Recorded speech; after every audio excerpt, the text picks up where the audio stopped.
Անդրե Բողոսյանի իրավաբանական գրասենյակ։ Եթե ունեք իմիգրացիոն, քրեական, անձնական վնասվածքների կամ ավտովթարների հետ կապված հարցեր, դիմեք մեզ։ Ես փաստաբան Անդրե Պողոսյանն եմ։ Պատրաստ եմ ներդնել իմ ողջ ներուժն ու ջանքերը ձեր իրավունքները պաշտպանելու համար։ Մեր գրասենյակը գտնվում է 730 North San Fernando Road, Los Angeles, Կալիֆոռնիա հասցեում։ Անվճար խորհրդատվության համար զանգահարեք 818 507 8029 կամ այցելեք մեր վեբ կայքը www.bogosyanlo.com։ Ավելի քան 20 տարի հարավային Կալիֆոռնիայում գործող Greco Windows and Doors ընկերությունը ներկայացնում է բարձրակարգ շինանյութից պատրաստված պատուհանների, արտաքին եւ ներքին դռների լայն տեսականի, անմիջապես ոլորտի ամենավստահելի արտադրող Milgard Windows and Doors ընկերությունից։ Ամբողջացրեք տան ձևավորումը Milgard-ի բազմաոճ նմուշներով, բարելավեք տան լուսավորումն ու ջերմամեկուսացումը գեղեցիկ եւ որակյալ պատուհաններով։ Ընդգծեք տան ինքնատիպությունը, շքամուտքի եւ պատշգամբի յուրահատուկ դռներով։ Արագ տեղադրում փորձառու մասնագետների կողմից, անվճար խորհրդատվություն եւ գնահատում։ Greco Windows and Doors։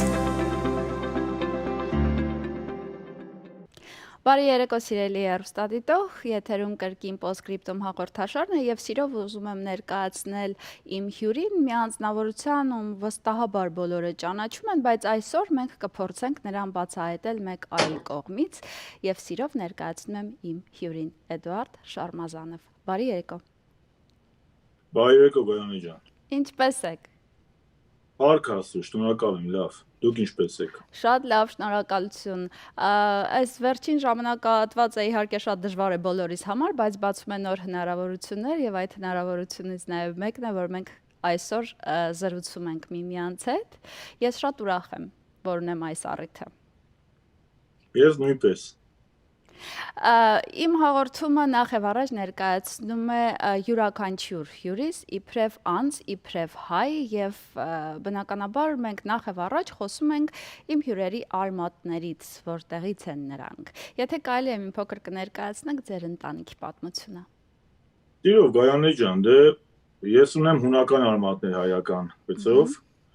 Մերոնք դեռևս 18-րդ դարի կեսին Տրապիզոնի նահանգից որպես պղնձագործներ գաղթել են, ասինքն Հերակլ երկրորդ թագավորի, Վրաստանի Հերակլ երկրորդ թագավորի հրավերով եկել են շահագործելու Ալավերդու եւ Աղթալայի պղնձահանքերը, ու դրանից հետո արդեն մերոնք մնացել են այստեղ։ Պապիկս դարբին ա եղել, Օպրետ գյուղից ենք, իսկ մայրական կողմս ամբողջությամբ լոռեցի են, ավաքյաններ, ասինքն ես ծնվել եմ եւ մեծացել եմ ինտերնացիոնալ ընտանիքում եւ ինձ միշտ էլ համարել եմ ու համարում եմ 100%-ով հույն եւ 100%-ով հայ։ Ալավերդում եմ ծնվել, ավարտել դպրոցը, այնուհետեւ արդեն եկել եմ մայրաքաղաք եւ սովորել։ Ինչպես եք ընտրել ձեր մասնագիտությունը եւ արդյոք երկու ազգությունների խառնուրդ լինելը օգնել է, որպեսզի դուք ընտրեք հենց պատմությունը։ Դե պարզ է, սկզբնական շրջանում որևէ երեխա փոքր տարիքում չի մտածում, որ պետք է դառնա կամ պատմաբան, կամ իրավաբան, կամ քաղաքական գործիչ։ Ես էլ փոքր տարիքում ունեի երազանք դառնալու ֆուտբոլիստ։ Ես խորհրդային այն սերնդից եմ, որը… Բա ինչ եղավ այդ երազանքի հետ։ Դե չիրականացավ, էլ այսպես։ Չիրականացավ։ Իմ կուրքը Խորեն Հովհաննիսյանն էր եւ ես շատ էի սիրում ֆուտբոլ ու ես կարծում եմ, որ ֆուտբոլը իմ համար ոչ միայն խաղ է, այլ նաեւ եթե կարելի այսպես ասել, գիտության նման տիրապետում եմ, այսինքն 30 թվականի ֆուտբոլի աշխարհարաշտությունից մինչեւ այսօր իմ մասնագիտական գրականությունից զատ միշտ այդ գրականությունը եղել է եւ փոքր տարիքում նաեւ դրան նպաստել է միգուցե նաեւ այն, որ հայրս Ալավերդու տեղի թիմում էր խաղում, թիմի ավակներ։ Եվ ես միշտ այդ Հայաստանի ֆիզկուլտուրնիկ, Սավեսկի սպորտ, ֆուտբոլ, խոկեյ, այդ թերթեր ընթերցում էի, բայց դա չստացվեց։ Ծնողներս այն ժամանակ ինձ թույլ չէին տալիս, որ գնամ ֆուտբոլի, ես թաքուն էի գնում, ավելի շատ ուշադրություն էին դարձնում դասերի, մեկ էլ երաժշտական։ Ես էլ իբր թե ջութակի էի գնում, բայց այդ խեղճ ջութակի պատյանի մեջ միշտ ֆուտբոլիստ մարզահարկուստն էի տանում։ Խաղացի, դենց կոժենի միաչ առաջնություն խաղացինք, այնպես չի, որ հաջողություններ չեմ ունեցել, բայց որ տենց ասեմ մեծ հաջողություններ հասել եմ, չէ։ Բայց արդեն ավելի մեծ տարիքում իմ կյանքում շատ բան փոխվեց մասնագիտության ընտրության հետ կապված 88-ի շարժումից հետո։ Ես 13 տարեկան էի, դա կարծում եմ մեր սերնդի աշխարհայացքը ամբողջությամբ փոխել է 88-ի շարժումը, Ղարաբաղյան շարժում, ազատություն, անկախություն, ավելին իմ վրա մեծ ազդեցություն թողեց իմ ընկերներից մեկը, ինքը ինձնից 2 տարի մեծ էր, առաջի կուրս էր Ուկրաինայում սովորում էր Արտուրը Հովհաննիսյան։ Մենք մի թաղից էինք, մի բակից էինք, ինքը թողեց բուհը եւ եկավ այստեղ ու զինվորագրվեց Արցախյան պայքարի։ Ու դրանից հետո արդեն ազգային գրականությունը Նեժդե, Անդրանիկ, Ռուբեն Տերմինասյան, Դերաստամատ Կանայան, Սիմոն Վրացյան, Շահան Նաթալի, նմանատիպ գրականությունը արդեն դարձավ իմ ամենօրյա։ Եթե չեմ սխալվում, ներողություն, որ ընդհատում եմ, նաև Գարեգին Նժդեի աշխատություններն էր ձեզ վրա մեծ տպավորություն թողնել եւ դուք անգամ գիտական աշխատություն ունեք այդ թեմայով։ Ու ոչ միայն գիտական աշխատությունում, հետագայում արդեն իմ ամբողջ գիտական գործունեությունը հիմնականում հիմնված ա եղել Գարեգին Նժդեի ուսմունքի վրա, ես իմ պաշտպանական թեզը նաև հենց Գարեգին Նժդեի ռազմամանկավարժական հայացքներն են, բայց դա եղավ մի քիչ ավելի ուշ։ 90-ականների սկզբին, երբ որ ես եկա Երևան, հանդիպեցի էլի տղաների, ովքեր որ պայքարել էին Արցախյան հերոսամարտում, Տիգրան Կյուրեղյան անունով ազատամարտիկ կար, ես այն ժամանակ ապրում էի Մասիվի հանրակացարանում, ինձ նվիրեց Գարեգին Նժդեի գիրքը, որը հեղինակել էր այսօր արդեն իմ լավ ընկեր Մուշեղ Լալայանը, ես այն ժամանակ Մուշեղին չէի ճանաչում, ու առաջի ծանոթությունը Նժդեի հետ դա եղավ, եւ 90-ականները դե իրենք եւ շատ դժվար տարիներ էին, բայց նաեւ շատ հետաքրքիր տարիներ էին, որովհետեւ ինչպես ասում են, հոռետեսը յուրաքանչյուր հնարավորության մեջ տեսնում է դժվարություն, լավատեսը յուրաքանչյուր դժվարության մեջ տեսնում է հնարավորություն։ Ես մինչ օրս էլ իմ երեխաներին էլ փորձում եմ այդպես դաստիարակել, որ յուրաքանչյուր դժվարություն ինքը նոր հնարավորություն է, եւ 90-ականները նաեւ հնարավորություն էր ակտիվ երիտասարդների համար ինքնադրսևորվել։ Ես դա եմ ուզում հարցնել, որովհետև թերևս այդ տարիները շատ բարդ էին բոլորիս համար եւ մենք ձևավորվում էինք մի միջավայրում ու մթնոլորտում, որը շատ խիստ պատերազմական, հայրենասիրական ոգով լցված էր եւ բոլորս էինք այդպեսին, բայց ոչ բոլորը հետագայում ընտրեցին արդեն քաղաքական ուղին, ինչպես ձեր ճանապարհները բերեցին ձեզ դեպի քաղաքականություն։ Գանի ջան, դա միանգամից չի եղել։ Ասեմ, որ ես 90-ականների սկզբից արդեն այն ժամանակ աստիճանաբար կոմունիստական համակարգից փոփոխություն էր տեղի ունենում դեպի անկախ պետականություն եւ ավելին ասեմ, մենք այն ժամանակ առաջիններն ենք մեր դեպրոցի Մալավերդի եւ որ 80-ականների վերջին երագույն դրոշը բերեցինք եւ մեր դասարանում տղաներով փակցրեցինք։ Այդ ժամանակ բոլորս տարված էինք այդ ազգային գաղափարախոսությամբ, իսկ ինչ վերաբերում է քաղաքականությանը, նույն 90-ականների սկզբին ես իմ ընկերների հետ էլի ակտիվ, բայց այն ժամանակ ուսանողական պայքար էինք մղում, 96 թվականի ապրիլին մի ուշքի ուսանողական շարժում սկսվեց, բայց ինքն կուսակցական չէր, տենց քաղաքական չէր, զուտ ուսանողների իրավունքների պաշտպանության առումով, համալսարանականներն էին, մենք էինք մանկավարժականից, պոլիտեխնիկից կային, գրեթե բոլոր բուհերից էլ կային։ Եվ դրա կուլմինացիան 96 թվականի ապրիլին 48 ժամյա հացադուլներ նախագահ Տեր-Պետրոսյանի նստավարի հենց դիմաց, դրանից հետո արդեն անուղղակի ես սկսեցի շփվել քաղաքական շատ գործիչների հետ, այդ նույն թվականի 96 սեպտեմբերին տեղի ունեցավ նախագահական ընտրությունները, ես Վազգեն Մանուկյանի երիտասարդական շտաբում էի իմ շատ ընկերների հետ։ Հետո արդեն բուհ ավարտելուց հետո այդ ժամանակաշրջանում նոր նշանվել էի, արդեն ուշադրություն դարձնում էի ավելի շատ գիտական, մեկ էլ ընտանեկան խնդիրներին։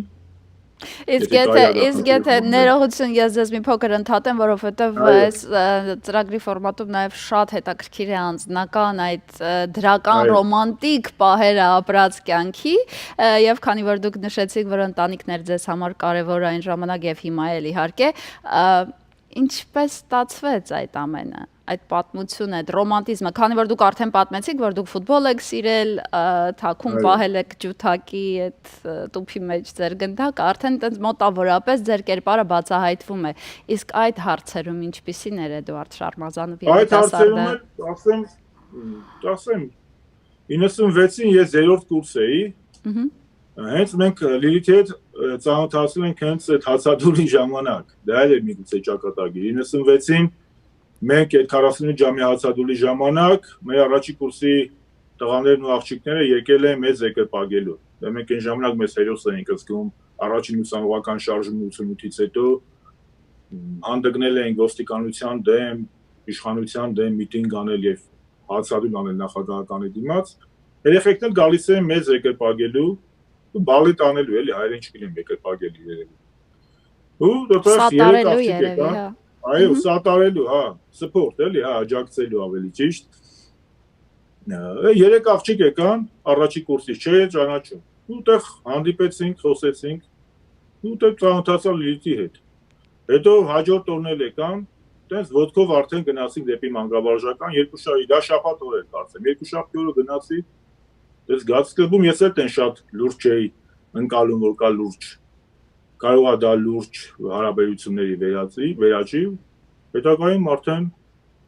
ու այդ ժամանակաշրջանից սկսած արդեն մենք միասին ենք, էլի արդեն 24 տարի։ Եվ կարծես թե սկիզբը, քանի որ քաղաքական տենց հարթակի վրա էլ դրվել, այդպես ընտանիքում դրվածքը եղել է, երևի թե դիմանալը հեշտ չէ, որովհետև քաղաքական գործիքին լինելը, բայց քանի որ սկիզբը այդպես է դրվել, երևի ավելի հեշտ է անցել այդ ժամանակը։ Նախ ասեմ, բացի քաղաքականությունը մեր կյանքը այնպես է եղել, Գարանե ջան, որ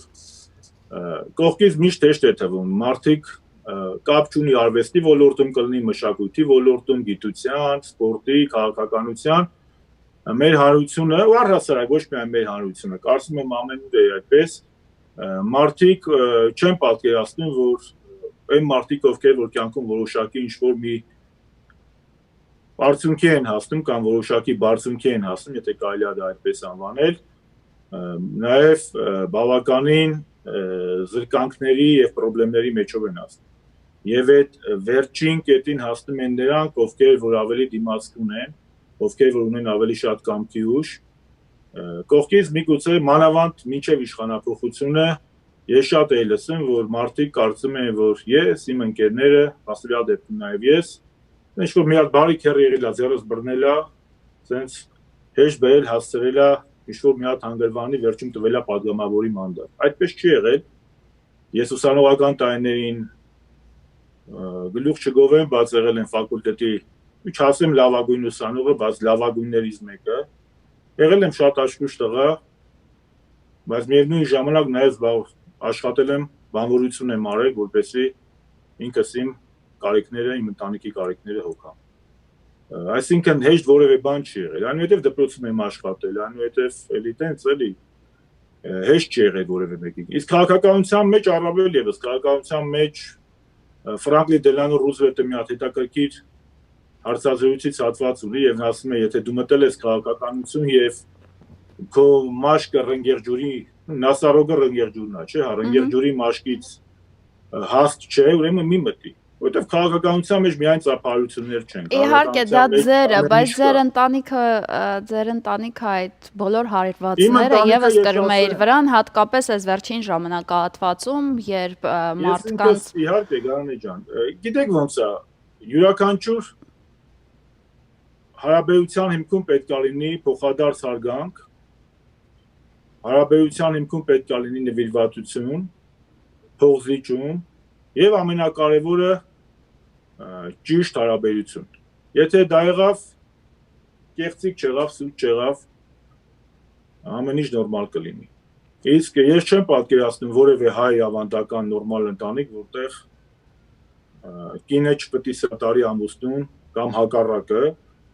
այդ մանավանդ քաղաքական թողոյի մեջ, որովհետև քաղաքականություն ինքը մենք միգուցե մեր ֆորմատը քաղաքական չի, ինքը բարդ երևույթ է։ Այսօր դու հերոս ես, վաղը դու հակահերոս ես։ Այդ իմաստով ես շնորհակալ եմ եւ իմ մայրիկիս, եւ իմ եղբորը, եւ իմ տիկնոջը,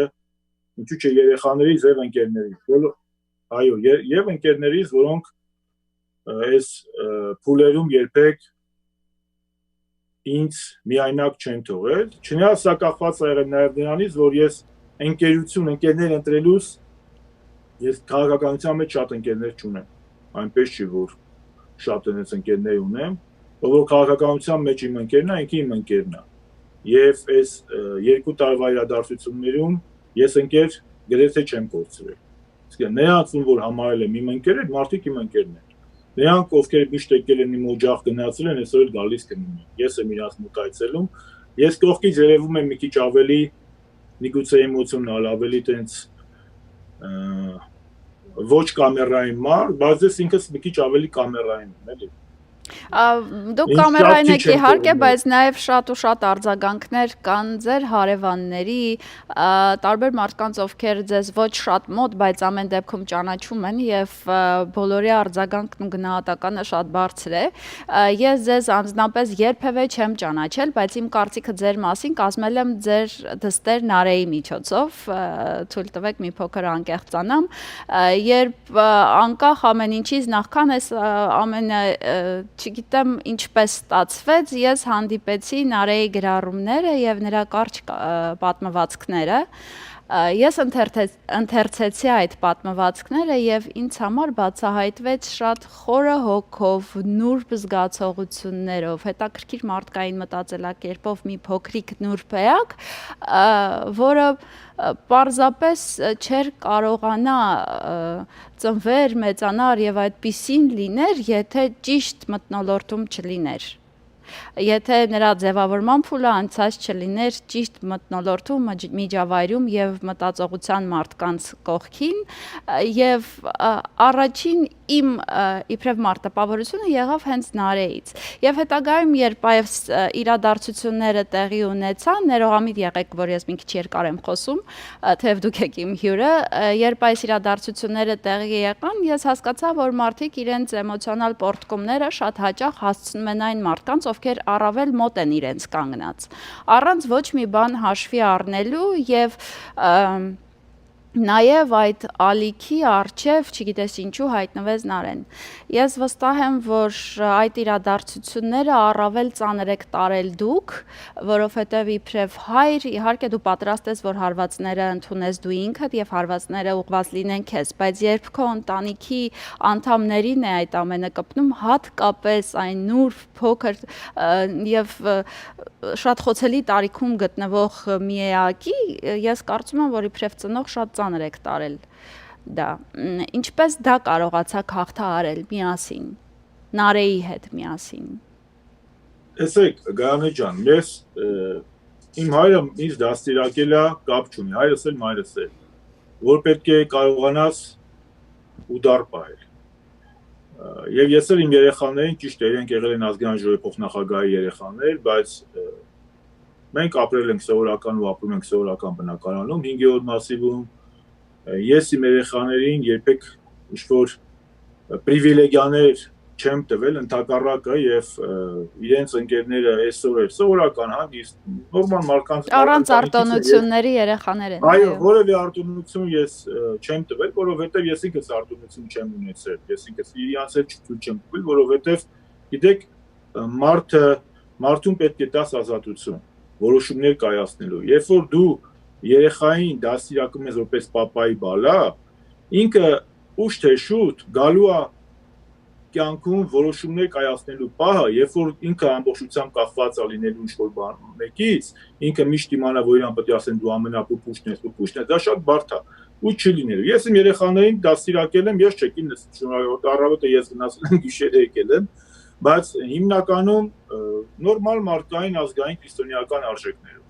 Եվ այդ գոռոզությունը, այդ ապուշպարտությունը, որ դատարկ մարդիկ հիմնականում ունեն եւ զարմանում են պաշտոնից, եւ դա կարող է նախկինում ա եղել եւ այսօր եւ վաղը կլինի, Փառք Տիրոջը մեր ընտանիքում չի եղել։ Չի եղել, որովհետև ու դա կարող են շեշտել բոլորը։ Որովհետև մեզ համար, իմ համար ամենագլխավոր արժեքը մարդն է ու ոչ թե մարդու սոցիալական դիրքը կամ գրպանի պարունակությունը։ Նարեի հետ կապված իհարկե ես շատ ծանր եմ տալ, բացի մոտ շատ միգուցե այդքան շատ ցույց չեմ տվել։ Նախ ուզում եմ ասել, որ ես տեղյակ չէի։ Իմ լրագրող գործընկերները ես գիշերը վերադառնում էի տուն, ինձ SMS ուղարկեցին, որ sense բան ա եղել։ Ես եկա, եթե ես իմանայի, միգուցե այդ նամակը չհրապարակվեր, բայց դե եղել են ինչ որ եղել է, որովհետև ես ինքս դեմ եմ, որ երեխաները մտնում են քաղաքականության մեջ կամ ընտանիքի անդամները մտնում են քաղաքականության մեջ։ Եվ եթե ուշադիր հետևել եք, ես էլ քաղաքականության մեջ երբեք ազնական թեմաների մեջ չեմ մտնում, առավել ևս իմ բանավեճը փորձում եմ պահել զուտ գաղափարական բանավեճի մակարդակում չխառնելով դրան ոչ աներձակներին, ոչ կանանց, ոչ Անկեղծ ասած ուսումնասիրելով ձեր անցած ուղին, ես չգտա ընդհանրապես ոչ մի անձնական բնույթի հարցազրույց։ Դա գիտեք, ազնական բաներ անում են նրանք, ովքեր փոքր մարդ, որոնք ճղճում են հոգով, հասկանում եք։ Իսկ դարայի հետ կապված ես եկել եմ, նստել եմ, մի 5 րոպե, կարող 10 րոպե, զրուցել եմ երեխու հետ եւ ամեն ինչ նորմալ ա եղել։ Իհարկե, ամեն ինչ նորմալ հարաբերական է ասել, բայց փառք Աստծո, ինքը դրանից ավելի ուժեղացավ, ավելի ամրացավ, իսկ այսօր արդեն ինքը պատրաստվում է ընդունելության քննությունների ու կա բոլորին էլ նաև շրջանավարտներին եմ ուզում եւ Հայաստանում եւ ձեր մոտ մեր հայ բոլոր երեխաներին շնորհավորել եւ բոլոր ծնողներին մաղթել, որ իրենց երեխաների, ինչպես մեր ժողովուրդն է ասում, խերը տեսնեն։ Որովհետև ինչպես Նեժդեհն էր ասում, յուրաքանչյուր ծնողի ճանաչում են իր երեխայով։ Մենք կարող ենք շատ խելացի լինել, շատ սիրուն լինել, շատ լավը լինել, բայց Աստված մի առ ասել, եթե մեր երեխաները անպիտան են հասարակությանը, ուրեմն մենք միտեղ ինչ-որ սխալ ենք դաստիարակել կամ մենք ենք ինքներս սխալ գործել։ Այդ իմաստով մեր մոտ այդ փուլը անցել է։ Մենք տենց մազոխիզմով չենք տառապել, եղել է, ես իրան բացատրել եմ, որ աղջիկ ջան, բա նաև ասել են, որ այն մարդիկ, ովքեր որ նեգատիվ են քեզ տրամադրված, նրանց էլ պետք է փորձել հասկանալ, որովհետև նրանք բոլորը քո հայրիկին չեն ճանաչում։ Մեկի մոտ կարող լինի արդար դժգոհություն, մեկի մոտ անարդար լինի, մեկի մոտ ինչ-որ մի բան չստացվի, ինքը ասի, բա ինչի Շարմազանով երեխայի մոտ ստացվում կամ ինքը ունի, ես չունեմ։ Դրանք գիտեք, մարդիկ դու պետք է կա քրիստոնեության ոսկե կանոնը, էլի, Վահանի ջան, դու պետք է կարողանաս, եթե ուզում ես դիմացինին հասկանաս, պետք է դու քեզ դնես իրար փոխարեն։ Սա է կարևոր։ Կարևորը նաև որ այդ փուլը մենք անցել ենք, այսօր էլի մենք պայքարի մեջ ենք։ Ես մանրամասն այդ ժամանակաշրջանում դե կինս իմ ընկերն է, ինքը 96-ից իմ հետ է, ինքը իմ բնավորությունը շատ լավ գիտի։ Եթե ես մի բան որոշում եմ, չեմ ուզում ասել աշխարհն շուտ գա, չէ։ Տենց ոչ թե ավանակի համառություն ունեմ, չէ, պարզապես եթե ես մի բան, ես շատ դժվար եմ որոշում կայացնում։ Որովհետև որոշումը ես կայացնում եմ պլյուսների, մինուսների, փաստերի հիման վրա, բայց եթե ես որոշումը կայացրեցի, ուրեմն դա այդպես է։ Դրա համար քաղաքական գործի երեխաներն ունեն իրենց, այսպես ասած, դժվար ուղին, որով պետք է անցնեն։ Դժվարությունները, հա, բա ինչա միայն պետք է պապան ԱԺ փոխնախագահներ ասեն, վայ դու Շարմազանովի երեխան ես, դու էլ պետք է այդպես լինի։ Ես պարզապես մի բան եմ ցանկանում, որ մեր քաղաքական գործիչները երբեք իրենց երեխաներին չմտցնեն քաղաքականություն, երբեք չմտնեն ուրիշի ընտանիքներ քաղաքականության։ Ի վերջո քաղաքականության մեջ այսօր դու հակառակորդ ես, վաղը կարող ես դաշնակից լինել։ Պետք է ապրել այնպես, որպեսզի վաղը քո երեխան, քո հակառակորդ կամ վիզավի երեխայի հետ հանդիպելուց իրանք իրար ճանաչեն, իրանց աչքերի նայել։ Մի քիչ կարող է իդեալականացնում եմ, բայց ճիշտը դա է։ Դուք նշեցիք, որ երեխաներին չի կարելի բերել քաղաքականություն։ Դա եթե նրանք պարզապես երեխա են, իսկ եթե նրանք ընտրում են մասնագիտություն, որով հետագայում պետք է գան դեպի քաղաքականություն, դեպ ինչ մասնագիտություն է ընտրել Նարեն։ Նարեն որոշել է ինքը տրենդի մեջ է, էլի, այս նոր սերնդի, իրանք բարձր տեխնոլոգիաների IT մասնագիտությունն ընտրել եւ ինքը կգնա այդ ուղղությամբ։ Ես չեմ ազդել այդ իմ մասնագիտության ընտրության վրա, ես ցանկացել եմ երազանք չասեմ, բայց շատ եմ ցանկացել, որ աղջիկս ակնաբուժ դառնա, բժշկուհի դառնա, բայց ինքը ասեց, դե իրանք շատ ավելի պրագմատիկ ենք անում մենք Գայանե ջան, ասած դե պապ ջան, պետքա բժշկականում ես 10 տարի սովորեմ, հետո էս հետո են, իսկ IT ոլորտում արդեն ես կարամ ուսանող շրջան 3-րդ կուրսից փող աշխատեմ։ Իրանք տենց են մտածում հիմա։ Հուսամ, որ նա չի կասեցնի իր ստեղծագործությունները գրելը, որովհետև ունի շատ լավ գրիչ եւ շատ ճկուն եւ հետաքրքիր միտք։ Շնորհակալ եմ։ Ես կարծում եմ, որ մեկը մյուսին չի խանգարի եւ իհարկե ես էլ կուզեմ, որ ինքը եւ իր ստեղծագործությունները եւ երաժշտությունը, ինքը նաեւ երաժշտությունն է, հետաքրքիր ստեղծագործություններ ունի, ինքը շարունակի։ Բայց դա ինքը պետք է ընտրի։ Ես ինքը այն տիպը չէ, էլի, բնավորությամբ ինձ ավելի շատ ցել, որ իրան պարտադրես կամ ասես։ Դրա համար ես ուղղությունը տալիս եմ, կարևորը ինքը կարողանա իր որոշումների համար պատասխանատու լինել։ Դա ամենակարևորն է, որ մենք եթե մենք մեր երեխաների մեջ մտցնենք թեկուզ սխալ որոշումների համար պատասխանատու լինել, ինքը երկրորդ անգամ այդ սխալը դժվար անի։ Դուք իբրև մարդ, ով ապրել է ներդեյան գաղափարախոսությամբ, համարում եք, որքանով է արդիական այդ գաղափարախոսությունը հիմա։ Գայանե ջան, ես կարծում եմ ներդեյան գաղափարախոսությունը արդիական է այնքան, որքան հայ ժողովուրդն է լինելու, որքան Հայաստանի Հանրապետությունն է լինելու, այսինքն ինքը հավիտենական գաղափարախոսություն է, որովհետև ինքը ներդեյան գաղափարախոսությունը ձեր մոտ Միացյալ Նահանգներում է ծնվել, ոչ թե արևմտյան ափին, որ դուք եք ներկայացնում, այլ Բոստոնում, արևելյան ափում, 32 թվականին եկավ Միացյալ Նահանգները, ստեղծեց իր ցեղագրոն ուխտերը, բայց ինչ է ներդեյան գաղափարախոսություն։ Ներդեյան գաղափարախոսության երկու անկյունակարն են։ Մեր բոլոր խնդիրների մեղավորը կամ պատասխանատու մենք ենք, եւ մեր փրկությունը պետք է փնտրել մեր մեջ։ Այսինքն մենք չպետք է փնտրենք բարիքերիներ տարբեր տեղեր եւ մուննատ գանք մի օր Ռուսաստանի, մի օր Միացյալ Նահանգների, մի օր Եվրամիության վրա, որ ինչու մեր փոխարեն երկիր չի շենացնում։ Մենք պետք է մեր երկիրը շենացնենք։ Երկրորդը դա ազգային ավանդական արժեքներն են։ Նեժդեն ասում է իմ հոգին ունի զույգ հենարաններ, Աստված եւ հայրենի։ Ես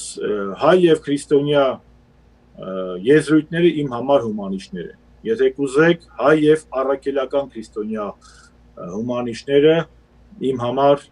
եզրույթները իմ համար հումանիստներ են եւ սա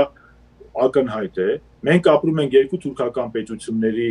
մեջտեղում։ Մենք քրիստոնեական, արիական օազիս ենք մուսուլմանների եւ թուրքական երկու պետությունների արանքում եւ հետեւաբար մենք պետք է միասնաբար փորձենք հաղթահարել այն դժվարությունները, եթե ես միշտ ասում եմ, եթե Իսրայելին հաջողվել է, ինչու Հայաստանի Հանրապետությանը չի հաջողվելու, եւ ես իմ կարգախոսն է հայկը չի կարող պարտվել բելին։ Երբ որ ես ասում եմ բել, շատերը թվում է թե ես նկատի ունեմ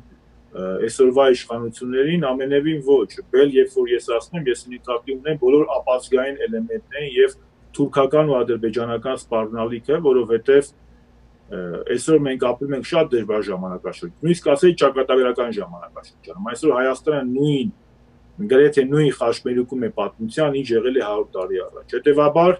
մենք պետք է գիտակցենք, որ անկախ մեր քաղաքական տարաձայնություններից, անկախ մեր կուսակցական տարաձայնություններից, մենք մի նավի անդամ ենք։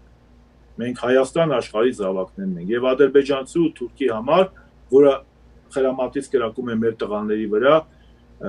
նրա համար միևնույնն է Նիկոլ Փաշինյանի տղերն է այդ խրամատում, թե Էդուարդ Շարմազանը, հասկանում եք, մենք սա պետք է գիտակցենք։ Դժբախտաբար մենք պատմության ընթացքում շատ չեն գիտակցել դա, հետև դրա համար էլ այդ պատճառով էլ մշտապես կորցրել ենք մեր անկախությունը։ Ես կարծում եմ, որ մենք չպետք է բաժանվենք Ամերիկա, հայի, ռուսա, հայի, չգիտեմ, պարսկահայի։ Մենք հայ ենք, մենք Հայաստանի Հանրապետության զավակներն ենք, անկախ նրանից որտեղ ապրենք, մենք պետք է գիտակցենք, որ մեր հայրենիքը Հայաստանում է։ Եվ կոնկրետ գործով պետք է ամեն մեկս գլուխներս կախ մեր գործը անձնիվ կատարենք։ Պատմության համար 2 տարի, 10 տարի, 20 տարի որևէ տենց մեծ նշանակություն չունի։ Կարևորը նա է, որ այս փորձություններից մեր պետությունը խոսք արտաքին քաղաքական փորձությունների մասին է, ավելի ամրացած դուրս գանք։ Եվ հետեւաբար Նիժյան գաղափարախոսությունը ինքը հայ մարդուն հայ մնալն է, հայկական արժեքներին հավատարիմ մնալն է, հայկական հոգևոր արժեքներին հավատարիմ մնալն է եւ գիտակցելն է, որ իր խնդիրները ինքը պետք է լուծի, ուրիշը չի գալու մեր փոխարեն մեր խնդիրները լուծի։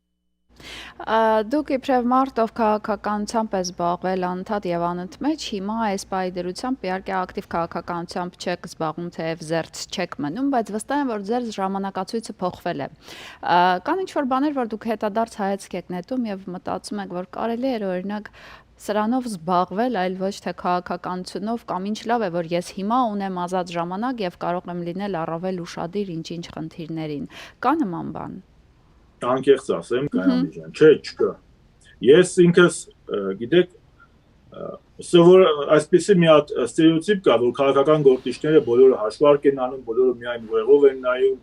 իրեն շան են տեսնում, այդպես չի։ Քաղաքականության մեջ կան նաև իդեալիստներ, կան նաև ռոմանտիկ իդեալիստներ, որոնց համար գաղափար ամեն ինչից վեր է։ Ես կյանքում ինչով որ զբաղվել եմ սրտով։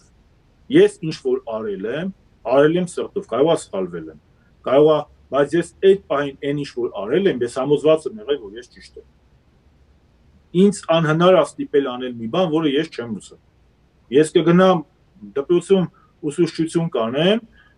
դասախոսություն կանեմ, 100,000 դրամ փող կվաստակեմ, բայց ես կհրաժարվեմ 2 միլիոնանոց աշխատավարձից։ Սա այդպես եղել է լավ։ Ինչ եմ ուզում տեն շատ փոքուշել, բայց տենց է եղել։ Քաղաքականության մեջ իմ համար կարևորը քաղաքականությունն է եւ պաշտոնը իմ համար եղել են առաքելության։ Իմ համար ամենաերջանիկ օրերից մեկը եղել է, երբ որ ես 100-րդ տարելիցին Հունաստանի խորհրդարանում հատուկ նիստ եմ կարողացել կազմակերպել հայոց ցեղասպանության նվիրված։ Իմ համար ամենաերջանիկ օրերն է եղել, երբ որ ես կարողացել եմ Չեխիայի խորհրդարանի իմ ընկերների հետ ցեղասպանության դատապարտման բանաձև ընդունել։ Ինձ համար երջանիկ օր է եղել, երբ որ ապրիլյան պատերազմի ժամանակ ես կարողացել եմ, այդ ժամանակ ես էր ազգային ժողովի նախագահի պաշտոնակատար, ազգային ժողովի նախագահ Վատառողջ էր, համախմբել իմ բոլոր գործընկերներին անկախ նրանից ընդդիմադիր թե իշխանական եւ մեկներ առաջնագից կամ կոչ եմ արել եւ իմ արտասահմանցի ընկերները, падգամավորները Լատվիայից, Հունաստանից, Կիպրոսից իմ մի զանգով եկել են եւ միասին գնացել են Արցախ։ Քաղաքականությունը ինքը շատերին թվում է, որ դե գործը անում են, չէ։ Ես այդ մարկանցից չեմ, որ դե գործը անում եմ։ Ես իմացել եմ ինչու եմ գնում աշխատանքի, իմ արժեվ դրել եմ խնդիր, ու երբ որ այդ խնդրին հասել եմ, եղել եմ աշխարհի ամենաերջանիկ մարդը, երբ որ այդ խնդրին չեմ հասել կամ մի քիչ ուշ եմ հասել, տխրել եմ։ Եվ իմ ընտանիքի անդամներին շնորհակալություն եմ ուզում հայտնել նաև ձեր հաղորդման միջոցով, որ իրենք դա գիտակցել են։ Ինձ համար իհարկե առաջնային յուրաքանչյուր հայ մարդու համար ընտանիքն է, բայց իմ համար ամենաառաջնայինը Հայաստանն է։ Գիտեք, վերջերս իմ կյանքի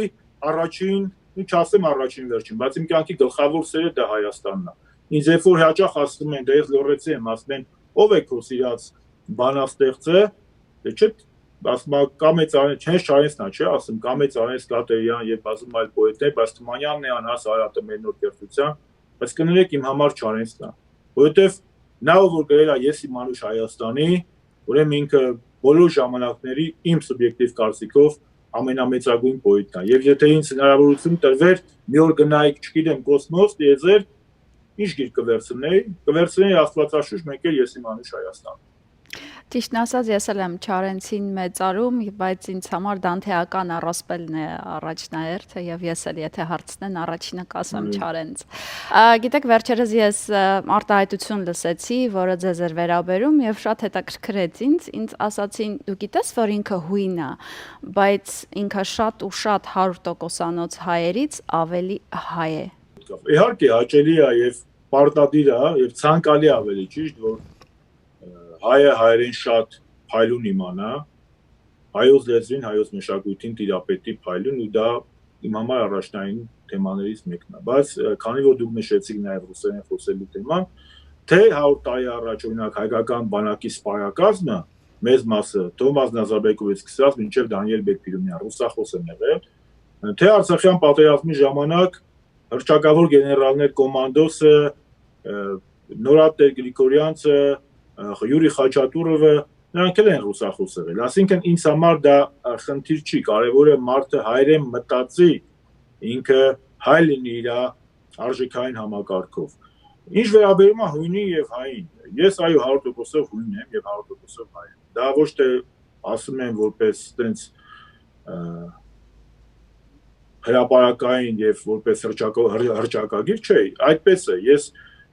նույն չէ, բայց ես Հունաստանի նկատմամբ ունեմ շատ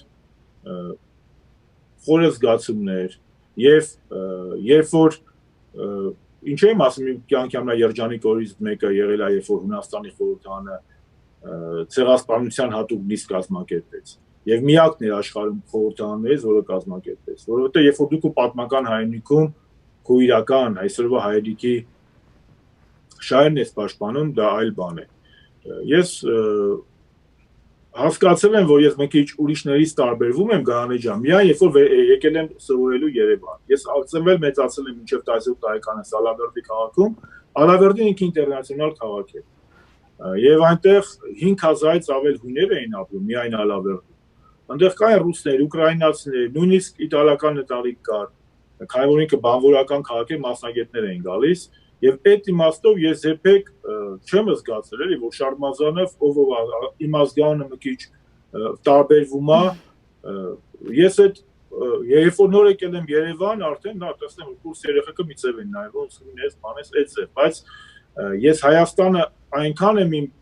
առաջին ու վերջի բջիջով զգում որ ես ինչ շատ են փորձել նաև իմ քաղաքական օպոնենտները երբ որ մի տենց գործիչ կար գործ հիմա կա ժամանակին հուրվածներ գրում տենց ժամանակին ինչ շատ էինք այսօր էլ եթե նայեք գրում են դե դու ինչ հայ դու ույն ես գնա քո Հունաստան բան դες բանը ես գիտեք նման բանին ոչ թե ուշադրություն չեմ դարձնում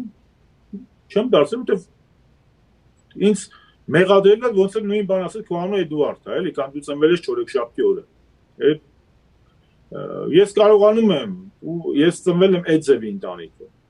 Միգուցե դրանից է որ մայրս հայուհի է եւ ավելի շատ ես դաստիարակվել եմ հայկական արժեքային համակարգով, բայց ես շատ խիստ պահում եմ իմ հունական արմատները, ես հպարտ եմ որ հունական ծագում ունեմ եւ հպարտ եմ որ երկու ամենահզորագույն քրիստոնյա ժողովուրդների զավակն որովհետեւ քրիստոնեությունը համաշխարհային կրոն դարձավ հույների միջոցով եւ թող դա ոչ մեկ չմոռանա Պողոս Արաքյալի նամակները Թեսալոնիկացիներին եւ Կորինթացիներին չմոռանանք որ Հովանես Արաքյալը իր հայտության գիրքը գրեց պատմոց կղզում էլի Հունաստանում չմոռանանք որ նաեւ Հայաստանում շատ մեծ է եղել հունական գրականության ազդեցությունը եւ այդ իմաստով ես ասում եմ կիսով չափույն կիսով չափայ Դա իմ համար ընկալելի չի, դա իմ մասին չի, ես 100% հույն եմ և 100% հայ եմ, միևնույն ժամանակ պնդելով, որ իմ կյանքի գլխավոր սերը Հայաստանն է։ Եվ վերջին երկու հարցը, եթե Էդուարդ Շարմազանովը երբևէ այլևս չվերադառնա մեծ քաղաքականություն, ինչ եք անելու, ինչպես կարտահայտեք ձեր հայ քաղաքացու մտածելակերպը, մտածելավոճը կամ չգիտեմ ամբոստությունը կամ համաձայնությունը, ինչպես դա կանեք։ Կարծում եմ Էդուարդ Շարմազանովը կվերադառնա քաղաքականություն մեծ, այսօր եմ ես մեծ քաղաքականության մեջ, որովհետև չկա քաղաքական որևէ խնդիր, որևէ առօրյա, որևէ օրակարգ, որտեղ ես չլինեմ եւ իմ ընկերները քաղաքական թիմի, միևնույն ժամանակ ես այսօր էլ շարունակում եմ դասավանդել եւ սիրով եմ դա անում, դասավանդում եմ Նախկինում եւ մանկավարժական համալսարանում եւ պետհամալսարանում, հիմա միայն մանկավարժական համալսարանում, նույնիսկ հեռավար կրթությամբ աշխատում ենք։ Ինձ համար ես դա եմ ասում, էլի Գարանե ջան, մի հատ դիպլոմային աշխատանք ստուգելը, ղեկավարելը, թեման հաստատելը, ուսանողի հետ աշխատելը իմ համար հաճույք է։ Ես կյանքում չեմ անի մի բան, որը չեմ սիրում։ Եվ իմ համար կարևորը արդյունքն է, երբ որ դու մտնում ես լսարան Քո նյութը երեխան, արդեն երեխա չեն, ուսանողները յուրացնում են, երբ որ դու իրանց տարածես գրավոր աշխատանք, իրանք քո տվածին երկու բաներ ավել սովորած գալիս են, հələ մի բանը կարող դու ես իրանցից ինչ-որ մի բան յուրացնում։ Դա իրոք լուրջ եմ ասում երջանկություն է։ Այսօրվա կյանքում մարդիկ շատ են ընկել այս 21-րդ դարում, ես էլ նույնպես, որ ես ինչ-որ տենց հատուկ մարդ չեմ, բոլորիս մոտ էլ այդպես է տեմպի մեջ Եվ կորցնում են գլխավորը։ Իսկ գլխավորը ի՞նչն է, մարդ մնալն է եւ սիրելի աշխատանքով զբաղվելը եւ հայրենիքին ու մարդկանց, եթե հնարավորություն ունես, օգուտ տալը միայն նյութական է, չէ, օգուտ տալը եւ նյութական է, եւ բարոյական է, եւ հոգեբոր է։ Ես կմնամ քաղաքականության մեջ այնքան ժամանակ, քանի դեռ իմ կարիքը մարդիկ ունեն։ Իսկ իմ կարիքը մարդիկ այսօր ավելի շատ ունեն, քան 2 տարի առաջ։ Ես շնորհակալ եմ այդ մարդկանց, ովքեր որ այն ժամանակ, երբ որ գրեթե որևէ մեկին չէր հավատում, հավատացին, իմ պայքարը որևէ մեկի դեմ չի։ Իմ պայքարը հանուն Հայաստանի Հանրապետության է, եւ ես կարծում եմ, որ ես իմ առաքելությունը քաղաքական դաշտում դեռևս չեմ ավարտել։ Հեչ էական չի ինչ կարգավիճակով։ Ես երբեք չեմ ձգտել ինչ-որ երազել այս պաշտոնի գնամ։ Ես մի երազանք եմ ունեցել, ասեցի, որ դառնամ ֆուտբոլիստ, Մարականա ստադիոնում Ռիո դե Ժանեյրոյում խաղամ, ինչու որովհետև առաջի գիրքս, որ 5 տարեկանում կարդացել եմ, դա Պելե Գարինչա գիրքն էր Իգոր Ֆեսունյենկո եւ տպավորված է, էլի։ Հիմա չի ստացվել, եւ մնացածը իմ երազանքը, ցանկությունները ծառայել մարդկանց, ծառայել հայրենիքին, առանց վերամբարձ խոսքերի եւ լինել համերաշխ ու հաշտ ինքդ քո խղճի հետ։ Երբ որ մարդ ինքը իր խղճի հետ համերաշխ է, ինքը ամենաերջանիկ մարդն է։ Այսօր ես իմ խղճի հետ այդքան էլ համերաշխ չեմ, որովհետեւ ես տեսնում եմ, որ մենք շատ ենք բաժանվում լավերի, վատերի, նախկինների, ներկաների, որը ինչ չի գոհացնում։ Իսկ մնացյալ առումով ես կարող եմ ասել, որ մենք ունենք շատ լավ փայլուն երիտասարդ սերունդ, ես ամենօրյա ռեժիմով իրանց հետ աշխատում եմ, նաև իմ սաուներն եմ ողջունում,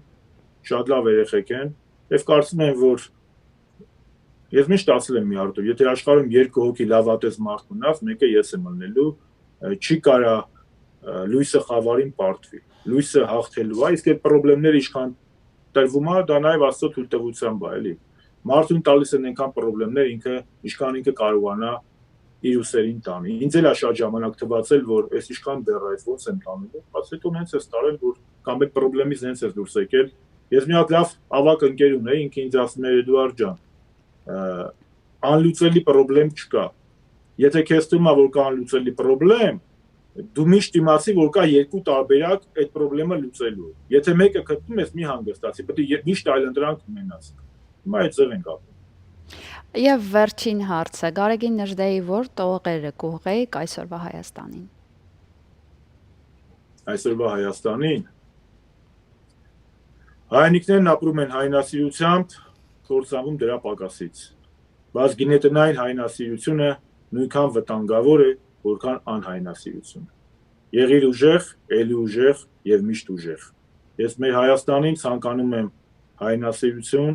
ցանկանում եմ ուժեղություն, որտեղ դրա կարիքը մենք շատ ունենք, եւ ամենակարևորը, ինչպես Նժդեհն էր ասում, իմ հոգին ունի զույգ հնարաններ, Աստված եւ հայրենիք։ Մենք յուրաքանչյուրս փառք տանք Տիրոջը, շնորհակալություն հայտնենք Տեր Հիսուս Քրիստոսին, որ մենք ապրում ենք մեր անկախ հայրենիքում, առողջ ենք, մեր բարեկամները առողջ են, ովքեր որ փորձության մեջ են, նրանց էլի ազատություն եւ առողջություն, փառք տանք, որ մենք այսօր ունենք հայ առաքելական Սուրբ եկեղեցի, անկախ հանրապետություն եւ նաեւ հասկանանք, որ կա 2 ճշմարտություն, վերև արարիչ, ներքևը հայրենիք։ Դա է, ես ու այլ բանաձև չունեմ։ Մի ավակ ընկեր ունեմ, բոլորդ կճանաչեք, Սասունին Պասկևիչյան, ինքը հզորագույն ոչ միայն երաժշտություն է գրում, այլ նաև շատ խելացի մտքեր է ասում է իմ արժանապատվությունը ասում էր իմ արժանապատվության եւ Աստծո միջև իմ հայրենիքն է, այսինքն ինքը տեսնում է վերևը Աստված, ներքևն իր արժանապատվություն, մեջտեղում հայրենիքը, փորձում ենք ապրել այդ նշանաբանով։ Մեկ էլ ամենակարևորը, սեր եմ ցանկանում մարդկանց, նախանց չլինեն, ուրիշի վատով չուրախանան, խնդիրների մեջ էլի լավը մտածեն, Աստված մարդկանց ստեղծել է մեկս մյուսին օժանդակելու համար, ոչ թե չարախնդալու։ Ես ցանկանում եմ բոլոր ընտանիքներին, բոլորին, նրանք ովքեր նույնիսկ չարախնդացել են կամ չարախնդում են, իրանք այնքան լավ լինեն, առողջ լինեն, երջանիկ լինեն, որ նաև այդ դրական էներգիան նաև դնեն մեր հայրենիքը շենացնելու համար։ Շնորհակալություն պարոն Շարմազանով, եթե լինեմ անկեղծ, մեծագույն հաճույք ստացա մեր զրույցից։ Մաղթում եմ ձեզ եւ ձեր ընտանիքին առողջություն, հաջողություն, Նարեին իհարկե հաջողություն այն դժվարին ուղին, որը նա ընտրել է արդեն եւ քննություններն են շատ շուտով լինելու, հաջողություն եմ մաղթում առանձնահատուկ նրան, ամենալավն ու բարին ձեզ։ Ես եմ շնորհակալ Գայանե ջան, ձեզ եւ ձեր խմբագրակազմին բոլորիդ շնորհակալ եմ եւ նաեւ մեր ամերիկահայությանը, մեր հայրենակիցներին մաղթում եմ առողջություն եւ երջանկություն։ Լավ լինեք եւ համոզված եմ ես կորոնավիրուսի պայմաններում էլ պետք է ավելի ուշադիր լինեք եւ ցանկանում եմ բոլորիդ անփորձակ լինեք։ Աստված պահապան բոլորիդ։ Շնորհակալություն։ Սիրելի հեռուստադիտող, այսօր պատրաստել ենք ձեզ համար այսքանը։ Առողջություն եմ մաղթում ձեզ, ամենալավն ու բարին ձեզ։ Ցտեսություն։